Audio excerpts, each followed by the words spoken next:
नमस्कार, popular superfast news में आपका स्वागत है। मैं हूं आपके साथ समीक्षा दादिच। आज इस सुपरफास्ट में बात होगी, मोदी ने हैदराबाद की रैली में एमआरपीएस के भावुक नेता मडिगा को लगाया गले की। मथुरा की पटाखा बाजार में लगी आग की। बात करेंगे उत्तरकाशी की सुरंग में फंसी 40 जानों को बचाने के लिए जंग जारी की। विदेश मंत्री जयशंकर ने यूके के पीएम ऋषि सुनक से की मुलाकात की। संजय राउत का एकनाथ शिंदे पर हमले की। साथ ही जानेंगे दिग्विजय सिंह के इस एक फैसले के बढ़ाई एमपी में बीजेपी की ताकत की। राहुल गांधी फिर मध्य प्रदेश आ रहे हैं, शिवराज सिंह ने पूछे सवाल की। बात करेंगे मुंगेली में विजय संकल्प महारैली को प्रधानमंत्री मोदी ने किया संबोधित की। गोदाम में लगी भीषण आग, 6 लोगों की दर्दनाक मौत की। और आखिर में बात होगी सुप्रीम कोर्ट के आदेश के बावजूद जमकर आतिशबाजी की। इसके साथ ही और भी तमाम बड़ी खबरों से आपको कराएंगे रूबरू।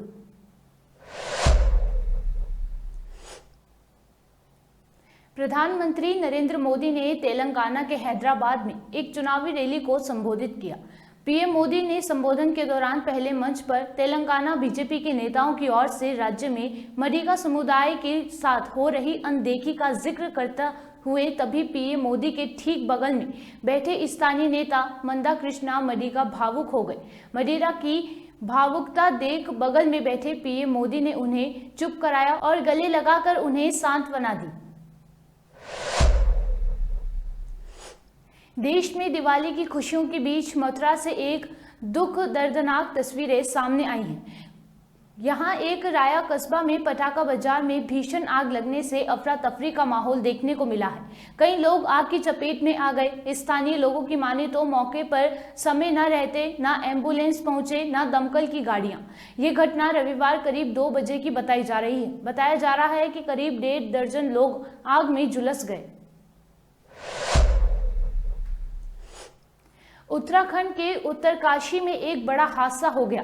ब्रह्माखाल और यमुनोत्री राष्ट्रीय राजमार्ग पर सीलक्यारा से डंडाल गांव के बीच निर्माणाधीन सुरंग का एक हिस्सा तड़के अचानक टूट गया, जिससे उसमें काम कर रहे करीब 40 श्रमिक अंदर फंस गए। टनल हादसे को 24 घंटों से ज्यादा हो चुका है।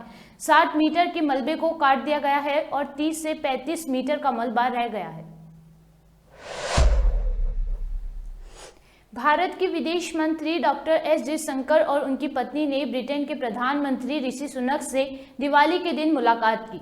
इस दौरान विदेश मंत्री ने ब्रिटेन के प्रधानमंत्री को दिवाली की शुभकामनाएं भी दी। ब्रिटेन के प्रधानमंत्री से मुलाकात के बाद विदेश मंत्री एस जयशंकर ने सोशल मीडिया पर तस्वीरें साझा की हैं।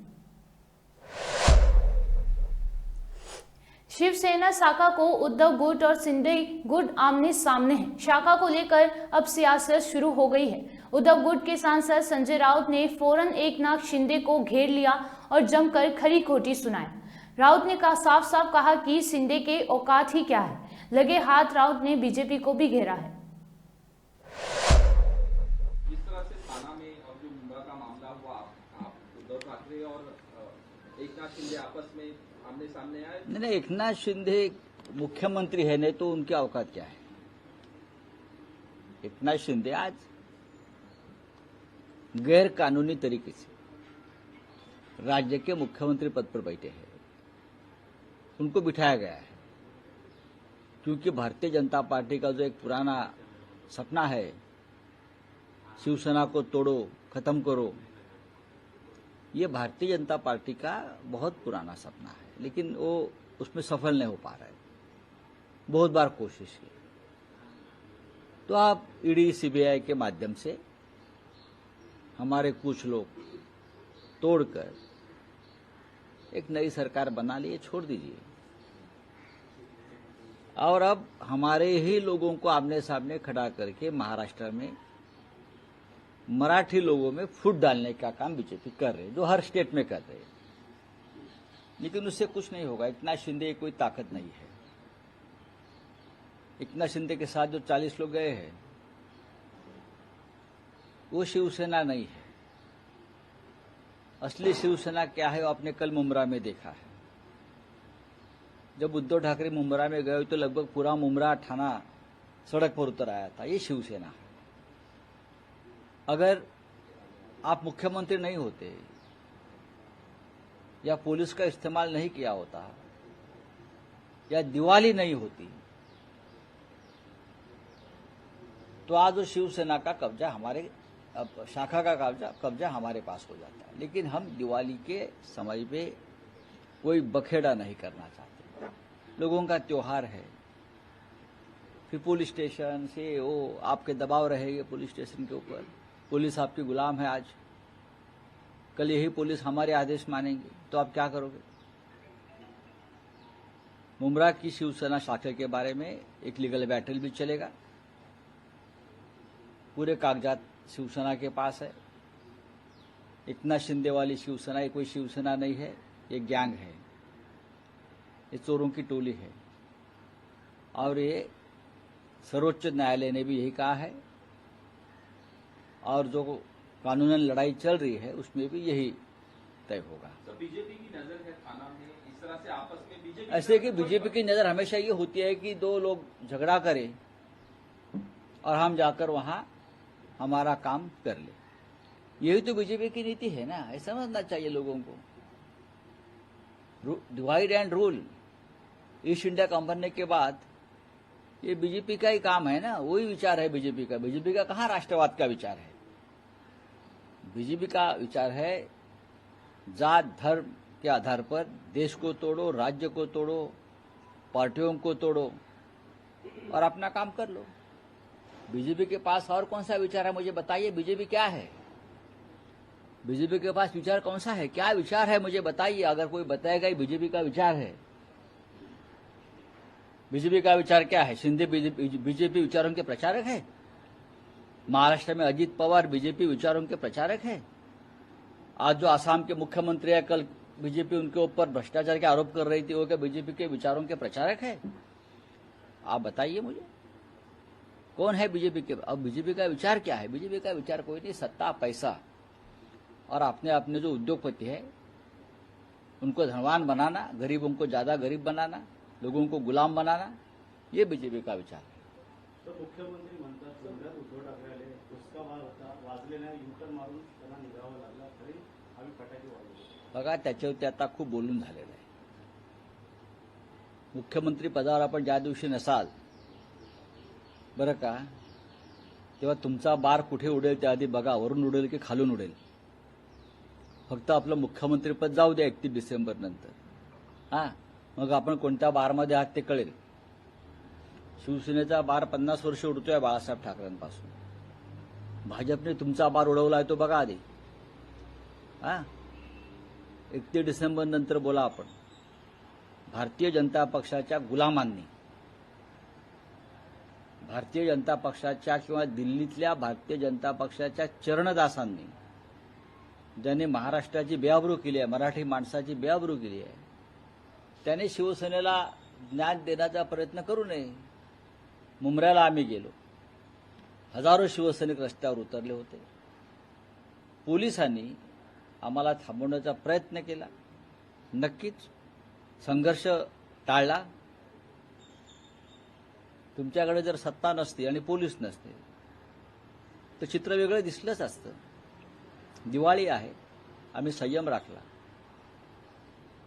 याचे उपकार मानले पाहिजेत त्यांनी।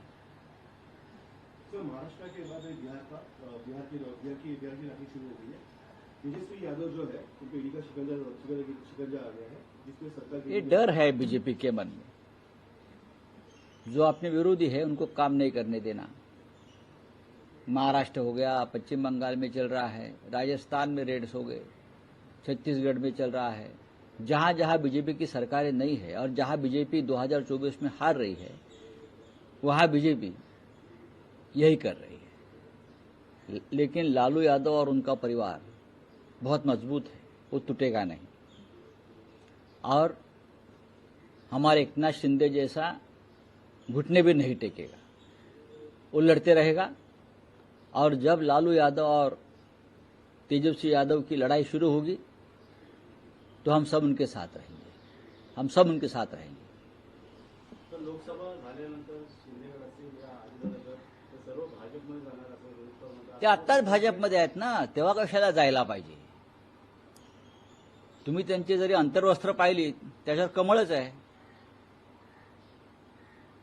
त्यांच्या जे फुल पॅन्टीमध्ये आतमध्ये खाकी हाफ चड्डी त्यांनी आताच घालायला सुरुवात केली आणि आतमध्ये कांबळ्याची अंडरवेअर आहे. तुम्ही आता पहा ना, तुम्ही जर कधी गेलात तिथे तर त्याला सांगा, दाखवा, तुम्हाला दिसेल. त्याशिवाय ते मुख्यमंत्रीपदी किंवा मंत्रीपदी राहू शकत नाहीत.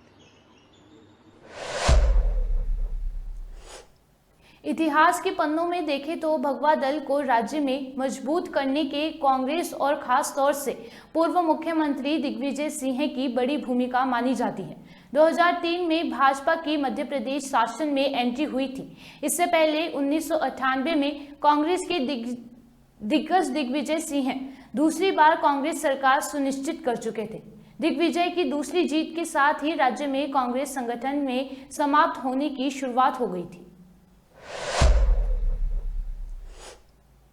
मध्य प्रदेश के मुख्यमंत्री शिवराज सिंह चौहान ने कहा कि राहुल गांधी आज फिर मध्य प्रदेश आ रहे हैं और मैं पूछना चाहता हूं कि INDIA गठबंधन ने सनातन धर्म का अपमान किया, आप चुप रहे. क्या ये आपकी मौन स्वीकृति है? INDIA गठबंधन में माता बहनाओं का अपमान किया है, आप मौन रहे हैं. सनातन धर्म का अपमान करते हैं, लेकिन राहुल गांधी अभी तक चुप है. क्या उनकी चुप्पी स्वीकृति है उनकी? राहुल गांधी जी आज फिर मध्य प्रदेश आ रहे हैं और मैं तो उनसे ही पूछना चाहता हूं कि इंडी गठबंधन ने सनातन का अपमान किया, आप चुप रहे. क्या ये आपकी मौन स्वीकृति है? इंडी गठबंधन ने माताओं बहनों का अपमान किया, आप मौन रहे. क्या राहुल गांधी की ये मौन स्वीकृति है? इंडी गठबंधन ने दलितों का अपमान किया, जीतन राम मांझी जैसे नेताओं के साथ जो व्यवहार किया, राहुल गांधी आप मौन रहे. क्या ये आपकी मौन स्वीकृति है? वैसे भी जब वो आते हैं तो इधर उधर की बात करते हैं. वो ये बताएं, बरसों तक उनकी पार्टी का शासन रहा मध्य प्रदेश में, कितने OBC प्रधानमंत्री बने और मध्य प्रदेश में किस OBC को मुख्यमंत्री बने. मुंगेली में विजय संकल्प महारैली को संबोधित करते हुए प्रधानमंत्री नरेंद्र मोदी ने कहा कि मैं आपको विश्वास दिलाता हूं कि आप जो धूप में तप कर रहे हैं, ये आपकी तपस्या बेकार नहीं जाने दूंगा. मैं आपके तप के लिए विकास करके आपको लौटाऊंगा, ये गारंटी देता हूं. माया माई की धरती पर आया हूं तो पूरे छत्तीसगढ़ में कांग्रेस के कुशासन की समाप्ति का जयघोष हो रहा है. ये जयघोष है पहला चरण कांग्रेस पस्त, दूसरा चरण कांग्रेस अस्त.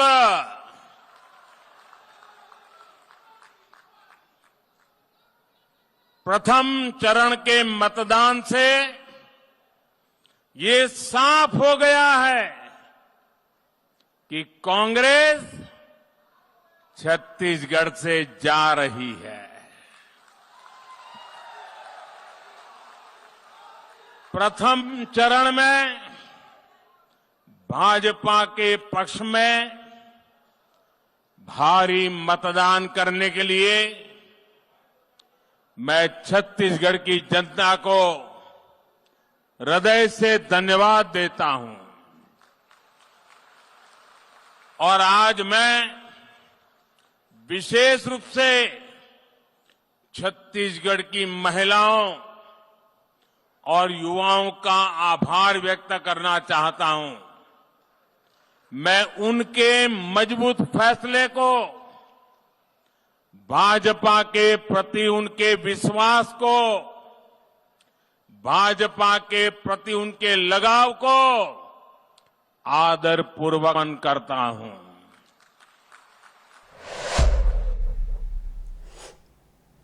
हैदराबाद में दिवाली के दूसरे दिन एक बड़ा हादसा हो गया. यहां एक अपार्टमेंट में भीषण आग लग गई. इस हादसे में 6 लोगों की दर्दनाक मौत हो गई है. जानकारी के अनुसार यहां एक आग अपार्टमेंट परिसर में लगी इस गोदाम में लगी है. घटना के बाद अफरा तफरी का माहौल हो गया है. फिर हाल आग की वजह से इस लगी आग की बातकारी जानकारी नहीं मिली है। दिल्ली की बिगड़ती हवा के बाद पटाखों पर लगा प्रतिबंध रविवार को बेअसर रहा। देश के कई प्रमुख शहरों में AQI काफी गिर गई। सोमवार सुबह के आंकड़े बताते हैं कि एक और जहां दिल्ली में AQI 267 पर रहा, वहीं ओडिशा के तालचेर में आंकड़ा बहुत खराब श्रेणी में पहुंच गया। यहां AQI 352 दर्ज किया गया है। सुपरफास्ट टॉप 10 न्यूज में आज के लिए इतना ही। देश और विदेश की तमाम बड़ी खबरों से जुड़े रहने के लिए देखते रहिए पॉपुलर टीवी। धन्यवाद।